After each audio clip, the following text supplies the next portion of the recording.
우리 성경 봉독하겠습니다. 우리 성경 봉독 우리 이주영 성도님 나오셔서 하겠습니다.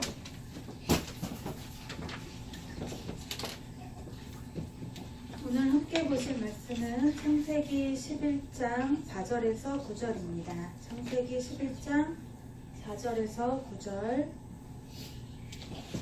또 말하되 자 성읍과 탑을 건설하여 그 탑 꼭대기를 하늘에 닿게 하여 우리 이름을 내고 온 지면에 흩어짐을 면하자 하였더니 여호와께서 사람들이 건설하는 그 성읍과 탑을 보려고 내려오셨더라. 여호와께서 이르시되 이 무리가 한 족속이요 언어도 하나이므로 이같이 시작하였으니 이후로는 그 하고자 하는 일을 막을 수 없으리로다.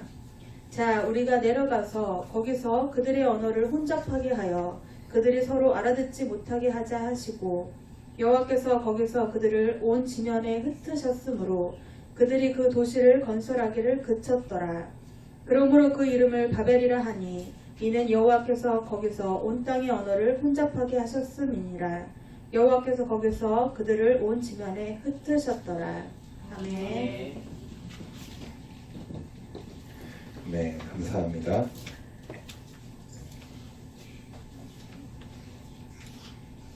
네, 창세기 5번째 시간입니다. 네.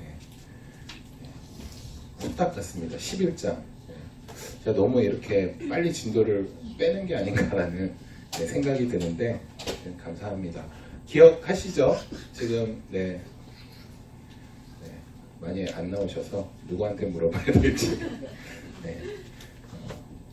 11장까지 오면서 가장 기억에 남는 것이 있나요? 네, 물어볼 사람이 우리 여기 뻔한 사람밖에 없는데 네, 어떤 게 가장 기억에 남나요?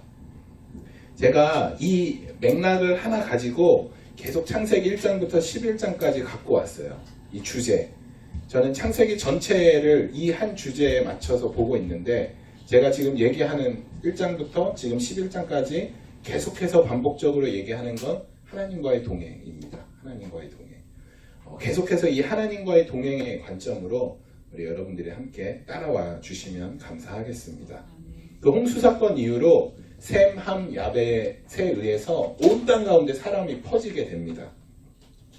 근데 그렇게 심판을 당했음에도 불구하고 하나님과 심판을 한번 당하면 이제 하나님 말씀 잘 듣고 하나님과 동행하면서 살아야지 라고 마음을 고쳐먹으면 되는데 참 인간은 그런 존재들이 아닌 것 같아요.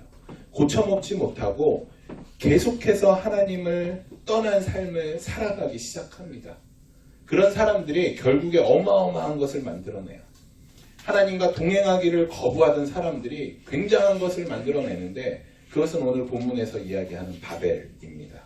바벨탑을 짓게 돼요.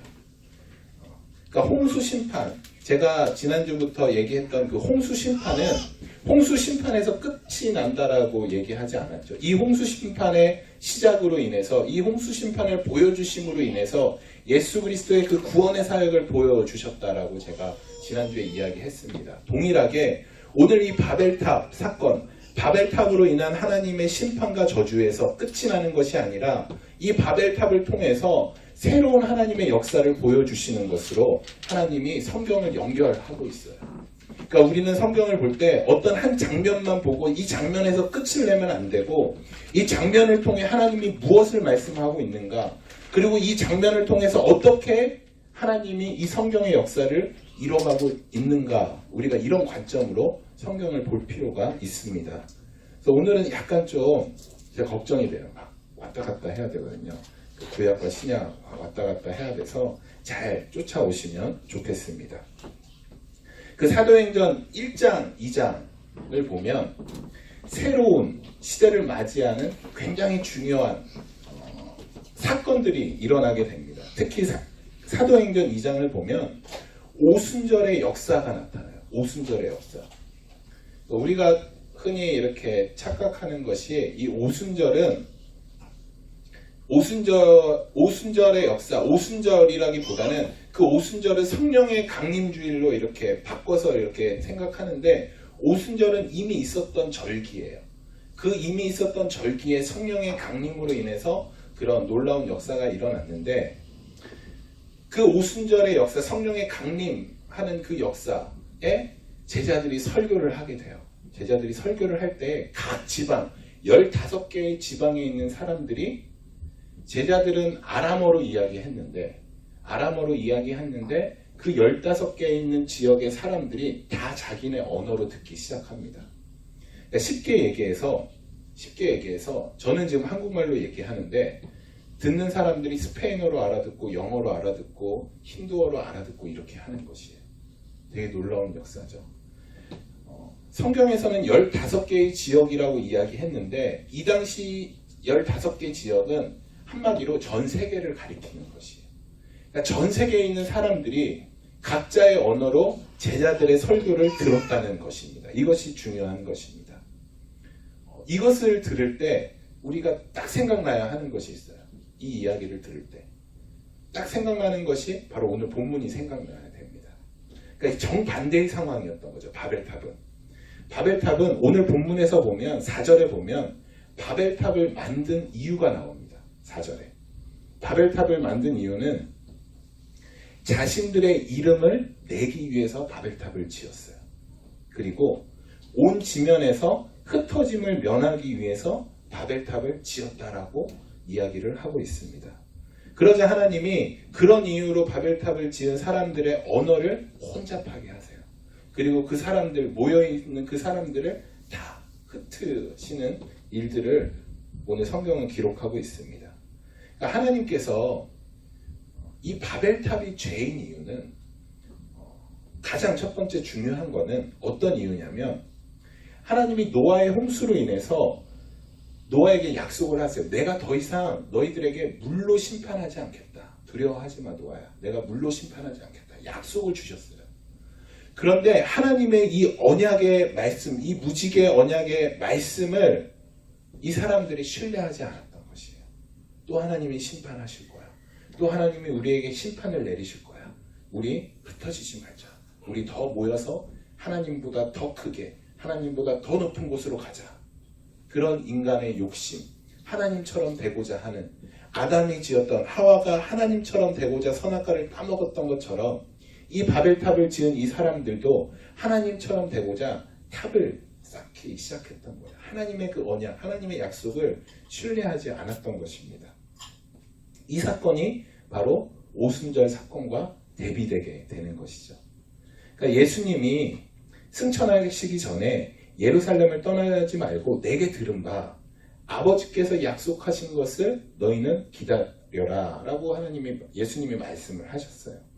그러니까 제자들은 예수님의 말씀에 순종을 해서 예루살렘을 떠나지 않고 함께 모여 있었던 것입니다. 그러니까 바벨탑을 쌓은 사람들은 그 언약을 믿지 못해서 모여 있었는데 이 제자들, 오순절의 이 제자들은 예수님의 약속을 믿고 모여 있었던 것이에요. 극명하게 대비되죠.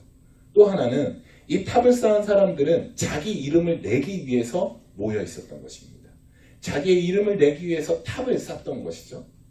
그런데 이 제자들은 예수님의 말씀, 사도행전 1장 5절에 보면 성령 세례를 받으라. 내가 너희들에게 약속하신 그 성령 세례를 받으라 라고 말씀하셨어요. 그러니까 예수님의 그 말씀, 성령 세례를 받기 위해 이들이 모여 있었던 것이죠. 바벨탑을 쌓은 사람들은 자기 이름을 내기 위해 하나님이 받아야 할 그 영광을 자기들이 대신 받기 위해서 탑을 쌓았지만 이 제자들은 성령의 세례를 받기 위해 이곳에 모여 있었던 것입니다.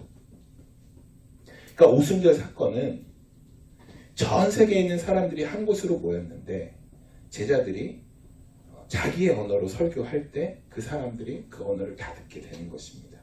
그러니까 완벽한, 제가 지금까지 얘기한 완벽한 바벨탑의 사건과 대비되는 일들이 일어나게 됩니다.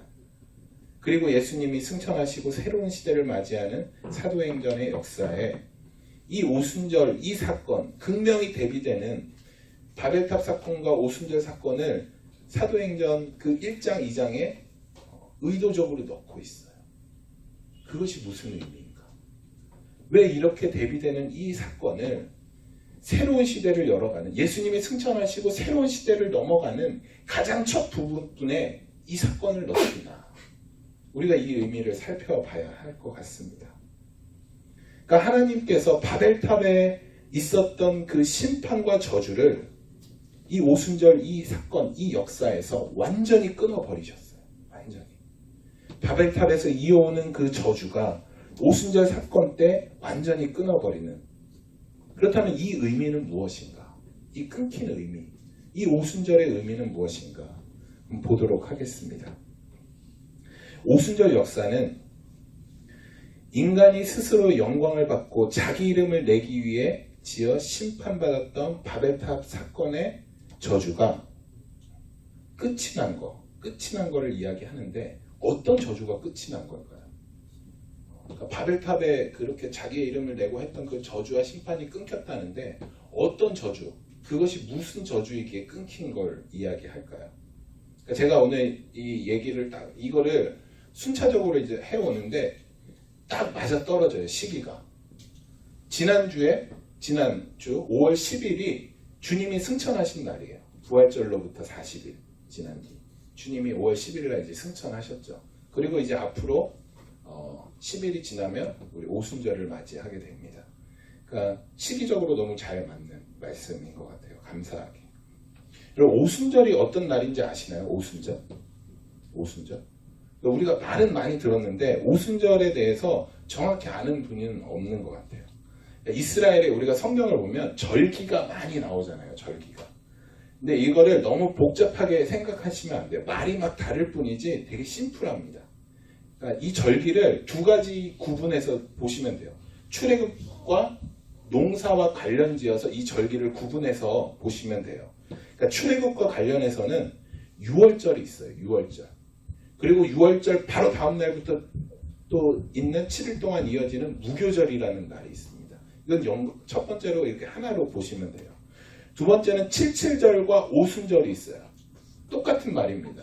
77절은 뭐냐면 7주를 보내는 거예요. 77, 49일 다음 날 50일. 그래서 이제 오순절이라고 하고 순이라는 것은 열을 의미해요. 열을. 그래서 5번 열 그러면 50일. 네, 되게 간단하죠. 네. 그리고 초막절과 장막절이 있습니다. 뭐 의미는 제가 따로 나중에 설명을 해드리겠습니다. 그리고 농사와 관련된 절기가 있어요. 제일 중요한 거 우리가 정말 기억해야 되는 거 초실절입니다. 초실절. 이 초실절은 6월절을 지내고 바로 그 주가 초실절이에요. 6월절을 지낸 안식일이 초실절이에요. 이 초실절은 성경에서 너무 많이 나와요. 고린도전서 15장에서도 언급하고 있습니다. 사도 바울이. 이 초실절이 뭐냐면 전 이스라엘의 지역에서 제일 먼저 추수되는 게 있어요. 추수. 이 추수되는 거를 보리와 밀로 구분을 하는데 제일 먼저 추수하는 게 보리예요. 그래서 이스라엘에서 가장 먼저 추수되는 그 보리를 제사장한테 갖다 주면 그 제사장이 그 보리를 하나님 앞에 올리면서 제사를 지내는 거예요. 그 뜻이 뭐냐면 하나님 이 보리를 우리가 추수한 것처럼 하나님 앞으로 많은 보리가 추수될 수 있도록 도와주십시오라는 믿음의 선포인 것이에요. 이것을 사도 바울이 갖다가 우리 주님은 모든 죽은 자의 부활의 초실절, 첫 열매다라고 말씀하셨어요. 예수 그리스도의 죽음이 하나님 앞에 바쳐짐으로 이렇게 선포되는 것이죠. 하나님, 이 예수 그리스도의 이 죽음과 부활처럼 이제 예수님의 첫 열매로 말미암아 예수님을 믿는 모든 백성들이 다시금 부활할 것입니다라는 것을 선포하는 것이에요. 그게 초실절의 그 신약으로 와서의 의미가 바뀌게 된 것입니다. 그러니까 이렇게 굉장히 복잡해요. 그리고 또 복잡한 거는 그냥 참고로 이야기를 해드리면 유대의 달력은 3개가 있어요. 3개. 우리는 2개 보잖아요. 근데 유대인들은 3개를 봐요. 왜냐하면 애굽 땅에서는 태양력을 봤거든요. 애굽 땅에서는 태양력을 봤는데 이제 출애굽을 하자마자 하나님이 새로운 달력을 주세요. 그러니까 태양력으로 한 3월, 4월이 이스라엘 백성들이 출애굽한 날인데 하나님이 출애굽한 그 날에 이스라엘 백성들한테 너희들 이제 태양력 사용하지 말고 아비월이라는 이 달력을 사용해. 이거를 우리는 종교력이라고 이야기를 해요. 그래서 태양력으로 3월, 4월이 종교력으로는 1월 달이 되는 거예요. 그래서 1월 14일이 6월절이 되는 것이죠. 그런데 이 사람들이 그냥 이제 있으면 되는데 가나안 땅을 들어가니까 또 다른 달력이 있는 거예요. 근데 이 달력은 감사하게 자기들이 갖고 있는 종교력과 비슷해요. 그래서 이거를 우리는 아비월 혹은 니산월이라고 이야기를 해요. 1월 달을. 그런데 얘네들이 다시 바벨론으로 포로가 잡혀가니까 그 바벨론에서 사용하는 또 다른 달력이 있는 거예요. 복잡하죠. 그래서 세 개를 봐요. 성경에 세 개가 막 섞여 있습니다. 그래서 보실 때 그런 의미로 잘 공부하시면서 봐야 합니다. 하여튼 네. 예수님이 6월절에 돌아가셨어요. 6월절에 돌아가시고 1월 14일 날 돌아가시고 1월 15일 날 종교라고 1월 15일 날 출애굽을 하게 됩니다. 그리고 출애굽을 해서 도착한 시내산에서 하나님의 언약을 받을 때, 그 시내산에서 하나님의 언약을 받을 때를 세 번째 달 그날이라고 성경에서 기록하고 있어요. 그날이 무슨 날이냐면 오순절입니다. 오순절. 이거 굉장한 의미가 있어요. 왜냐하면 하나님께서 이스라엘 백성을 하나님의 백성으로 삼아주셔요. 처음 삼아주신 것이 아브라함이에요. 하나님이 아브라함을 하나님의 백성으로 삼으셔요. 12장에서 앞으로 우리가 볼 거지만 창세기 12장에서 하나님이 아브라함을 만나주시고 그때부터 아브라함을 너는 나의 백성이 될 것이야 라고 말씀을 해주셔요. 그것의 성취가 아브라함으로 불렀지만 그 아브라함으로 인해서 70명이 되고 그 70명이 애굽에서 200만 명이나 되는 장정만 60만 명이나 되는 그런 거대한 민족으로 성장을 해요. 그리고 그들을 하나님의 주권으로 출애굽을 시켜서 하나님이 시내산에서 그들을 만나주셔요. 그들을 만나서 그들에게 선포하세요. 이제 너는 나의 백성이다 라고 약속하셔요. 그 선포하는 그 날이 오순절입니다. 그 오순절에 이스라엘 백성은 하나님의 나라로, 하나님의 백성으로 선택받았어요. 그런데 그 이스라엘이 하나님의 나라의 백성으로 실패하나요? 성공하나요? 실패하죠. 실패하게 됩니다. 이스라엘 백성이 실패했다라고 해서 하나님의 나라가 무너진 것일까요? 무너지지 않았습니다. 이스라엘 백성은 실패했지만 하나님이 그 나라를 새롭게 다시 누군가에게 넘겨주셔요. 누군가에게 그 나라를. 그 시작이 복음서 시작이에요. 하나님의 바톤을 이어받은 누군가. 그것이 바로 예수님이죠. 마태복음 24장에 이런 얘기가 있어요.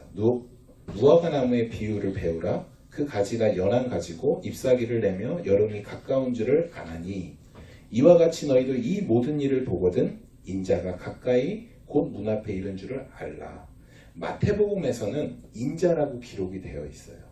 그런데 이 똑같은 말씀이 누가복음에서는 어떻게 기록되어 있냐면 무화과 나무의 모든 나무를 보라. 싹이 나면 너희가 보고 여름이 가까운 줄 자연히 아나니 이와 같이 너희가 이런 일이 일어나는 것을 보거든 하나님 나라가 가까운 줄 알라.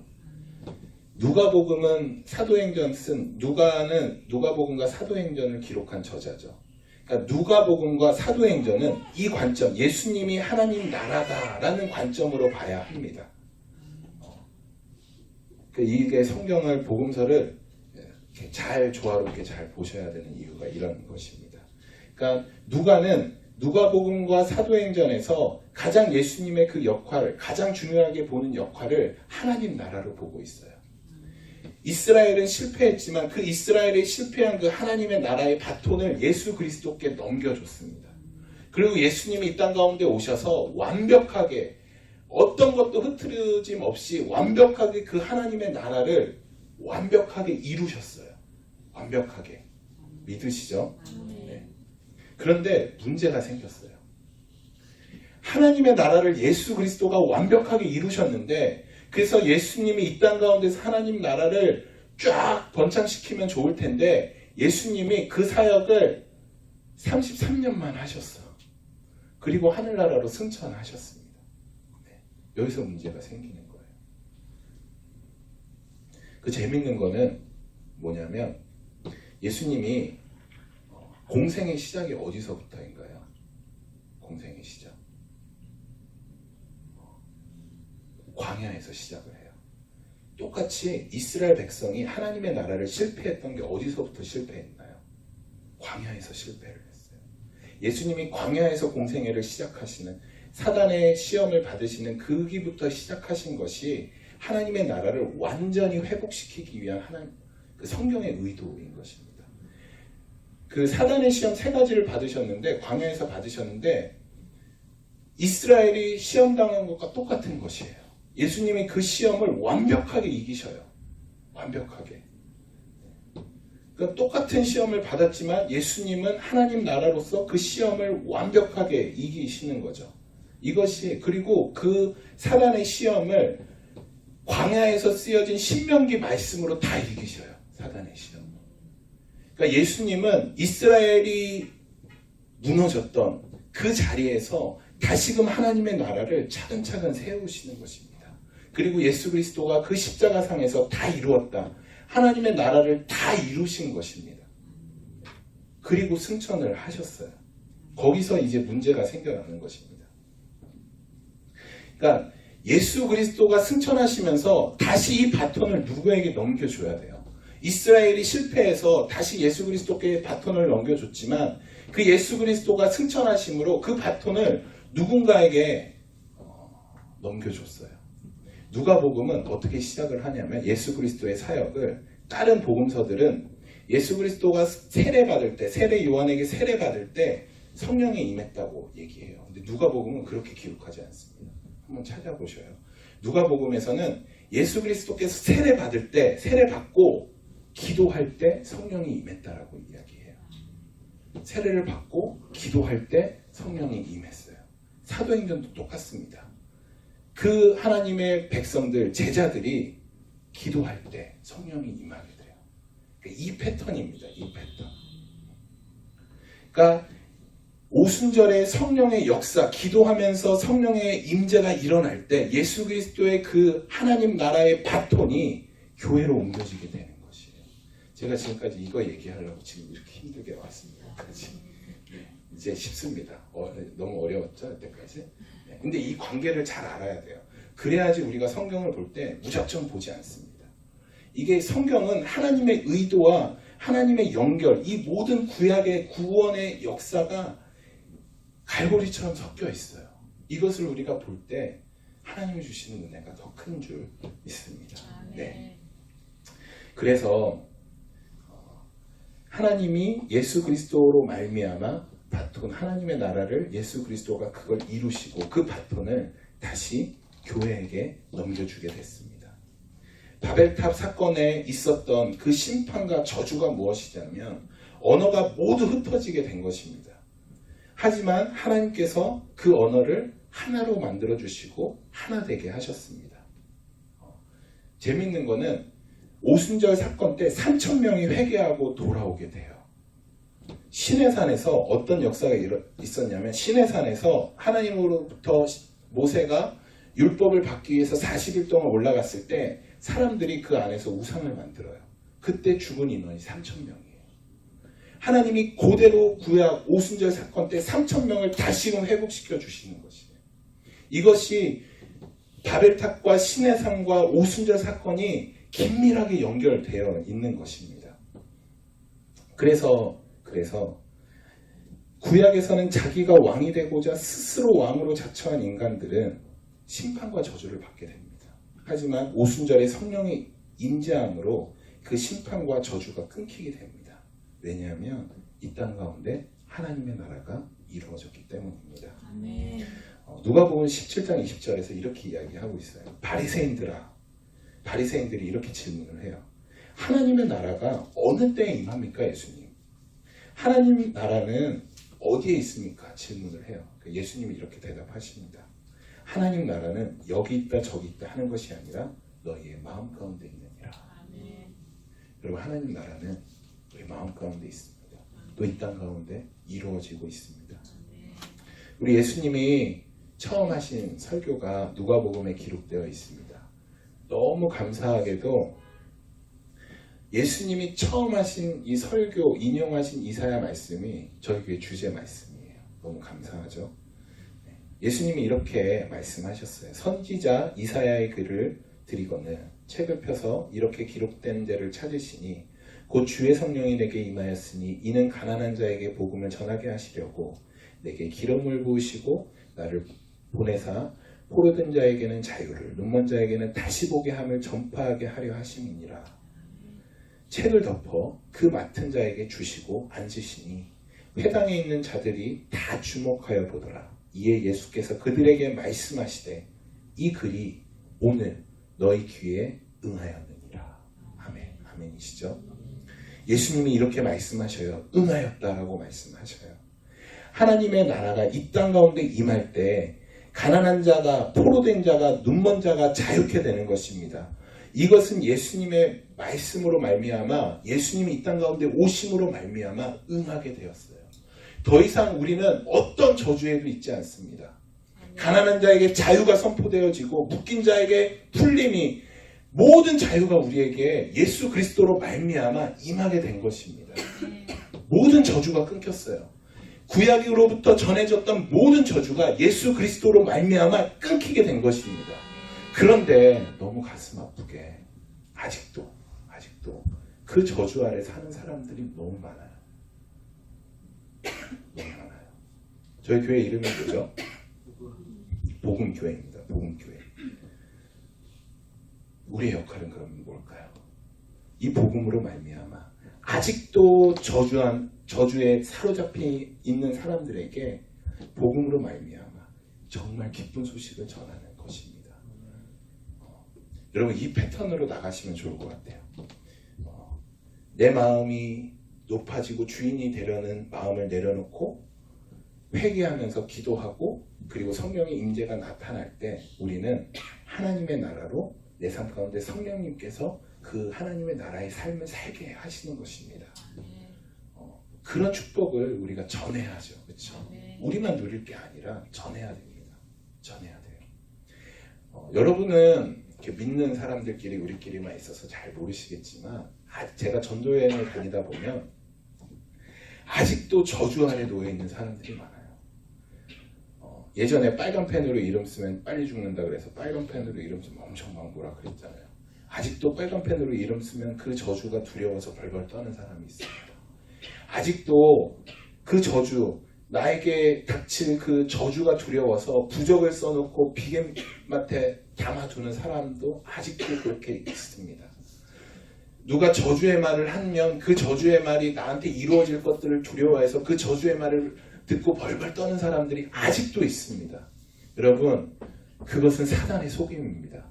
그 모든 저주는 예수 그리스도로 말미암아 끊어졌습니다. 우리가 이 끊어진 것을 나가서 선포해야 되는 것이요. 이제 하나님의 나라가 이 땅 가운데 임하였습니다, 여러분. 하나님의 모든 저주는 끊겼습니다, 여러분. 이제 복음으로 말미암아 여러분들은 자유케 됩니다. 기뻐할 수 있습니다. 라고 우리가 선포해야 되는 것입니다. 우리 주님께서 이렇게 약속하셨습니다. 볼지어다 내가 세상 끝날까지 너희와 항상 함께 있을 것이다.